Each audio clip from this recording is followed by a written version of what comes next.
McDonald company के CFO Shawn born ने एक बार एक इंटरव्यू में खुलासा कर दिया था कि हम बर्गर बेचने की आड़ में रियल एस्टेट यानी कि प्रॉपर्टीज़ का बिजनेस करते हैं।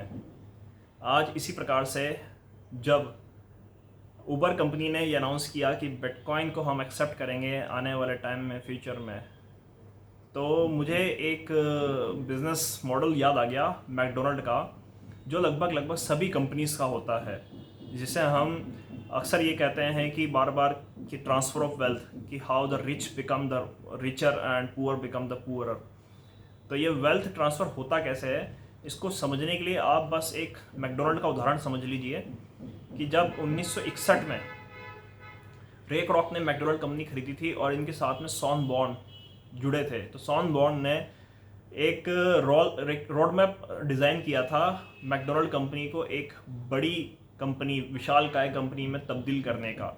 और उसमें यह सजेशन दी गई थी कि जो फ्रेंचाइजीज जब बांटी जाएं तो उसमें एक विशेष शर्त जोड़ दी जाए। और वो विशेष शर्त क्या थी कि जिस किसी भी व्यक्ति ने ये आवेदन लगाया, एप्लीकेशन लगाया है कि मुझे अपने शहर में, अपने देश में मैकडोनल्ड की फ्रेंचाइजी चाहिए, तो मैकडोनल्ड कंपनी की तरफ से एक रियल एस्टेट यानी कि प्रॉपर्टीज़ का एक एजेंट जाएगा और वो उस इलाके को सर्वे करके ये चेक करके बताएगा कि वहाँ सबसे ज़्यादा हॉट प्रॉपर्टी कौन सी है जिसके रेट बढ़ सकते हैं, कौन से कॉर्नर शॉप या किस मॉल में ऐसी कोई बढ़िया ऑफिस वाली जगह जहाँ पर रेट अधिक से अधिक बढ़ सकें।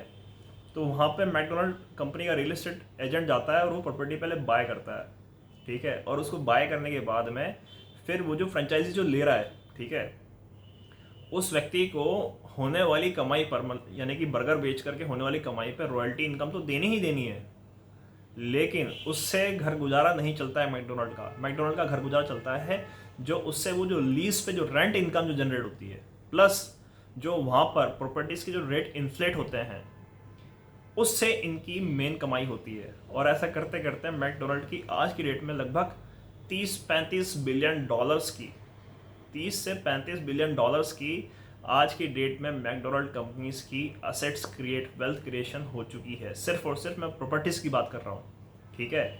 और इसी प्रकार से जो और अन्य कंपनीज़ हैं जैसे कि अमेज़ोन हो गया, वॉलमार्ट हो गया, ठीक है, इन कंपनीज़ के भी यही धंधे हैं। ये कंपनीज़ भी ग्रॉसरी बेचने के बहाने, डिलीवरी देने के बहाने, जो मेन बिजनेस जो होता है इनका प्रॉपर्टीज़ का होता है। और कुछ कंपनीज होती हैं वो बैंक का बिजनेस भी करती है, एज ए बैंक भी काम करती है और बेचती कॉफ़ी है, जैसे कि स्टारबक्स, ठीक है। मैं इसके ऊपर मैं बाद में आऊँगा, लेकिन हाल फिलहाल मैं आपको ये बताना चाहता हूँ कि जो कैपिटलिस्ट जो होते हैं इनकी नज़र हमेशा से आपके लैंड पर, आपके कमोडिटीज़ पे, ठीक है, आपके जो भी आपकी निजी जो वेल्थ जो है, ठीक है, उसके ऊपर में इनकी नज़र होती है कि किसी तरीके से आपका अपना जो वेल्थ जो है वो ट्रांसफ़र हो जाए किसके पास में, उद्योगपतियों के पास में। तो आने वाले टाइम में जब कंपनीज ये कहेंगी कि अमेज़ोन ये कहेगा कि यार आप हमको बिटकॉइन दे दो, तो गलती से ही देना मत, आप उनको आईएनआर ही दो, आप उनको डॉलर ही दो, फियाट मनी ही दो। आपका जो बिटकॉइन जो है वो आपकी कमोडिटी है, ठीक है, वो आप उसको एज ए गोल्ड ट्रीट करो और अपने पास ही रखो। इन कैपिटलिस्ट को अगर आपने दे दिया तो आपने फिर बहुत बड़ी गलती कर दी। आने वाले टाइम में होगा, आप देख सकते हो कि हज़ारों नहीं लाखों बिटकॉइंस तो रखे होंगे एलन मस्क के पास में, ठीक है, या माइकल सेलर के पास में, ठीक है, लेकिन जो एक आम रिटेल जो होगा उसके पास में बस 50,000, 10,000 और बहुत होगा तो 1 लाख 2 लाख सतोशीस रखे होंगे। लेकिन जो असली बिटकॉइन होल्डर्स होंगे वो ये उद्योगपति ही होंगे। क्यों? क्योंकि ये अपने बिजनेस मॉडल में एज ए पेमेंट बिटकॉइन को ऐड कर देंगे। इसलिए नहीं क्योंकि बिटकॉइन बहुत अच्छा मोड ऑफ पेमेंट हो सकता है या लिक्विड असेट है, ठीक है, जो कि इजीली कन्वर्टेबल होगा। नहीं, वो एक मेन कारण नहीं है। मेन कारण यही है कि they are looking after your commodities, they are looking after your own wealth, ठीक है, and they want it to be transfer to them, ठीक है। तो अपनी जो असेट्स हैं उसको बचा के रखो।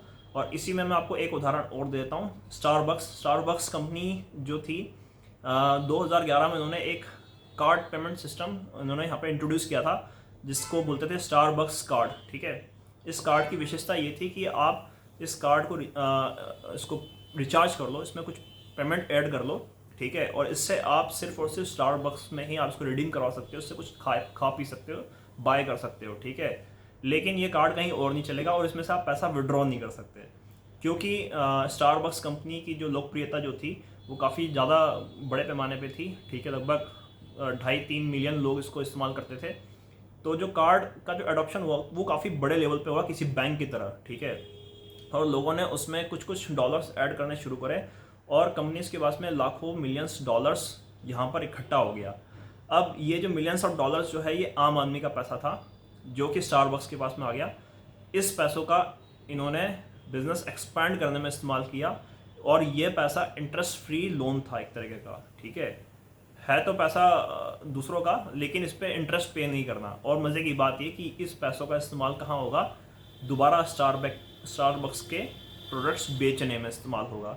तो इसी प्रकार से जब आप पेटीएम में पैसा ऐड कर देते हो, अमेज़ॉन पे में पैसा ऐड कर देते हो, तो ये पैसा आपने अपना ट्रांसफ़र कर दिया किसके पास में, इन उद्योगपतियों के पास में जिनको इंटरेस्ट फ्री लोन मिल गया आपकी वजह से, ठीक है। तो मैं आपको बस यही बात सचेत करना चाहूँगा कि अपना बिटकॉइन, अपने एसेट्स, अपने क्रिप्टो करेंसीज, अपनी मनी अपने पास में होल्ड करके रखो, ठीक है। और जब आपको ज़रूरत आती है तभी इनको आप पे करो, लेकिन क्या सिर्फ और सिर्फ फिएट मनी, बिटकॉइन पे करने की आवश्यकता नहीं है। उबर जैसी अनेक कंपनीज अभी आने वाले टाइम में अनाउंस करेंगी कि हम भी अपना पेमेंट सिस्टम में बिटकॉइन ऐड करेंगे, लेकिन बिटकॉइन देना नहीं है, ठीक है। ये अच्छी बात है, बिटकॉइन अडॉप्शन के लिए शॉर्ट टर्म में अच्छा बेनिफिट मिलेगा बिटकॉइन को भी और इसकी लोकप्रियता बढ़ेगी। लेकिन लॉन्ग टर्म में मैं इसको काफ़ी नेगेटिव देखता हूँ कि अगर कंपनीज़ के पास में बिटकॉइन जाना शुरू हो गया तो फिर रिटेल के पास में कुछ नहीं बचेगा और सारे जो मेजर होल्डर्स जो हो जाएंगे ये बड़े बड़े उद्योगपति ही हो जाएंगे। उम्मीद करता हूँ ये वीडियो आपको पसंद आया होगा और जो इससे रिलेटेड जो ज़रूरी जो वेबसाइट्स जहाँ पर ही आपको जानकारियाँ मिल जाएंगी वो मैं आपको नीचे डिस्क्रिप्शन में शेयर कर दूँगा। Thank you.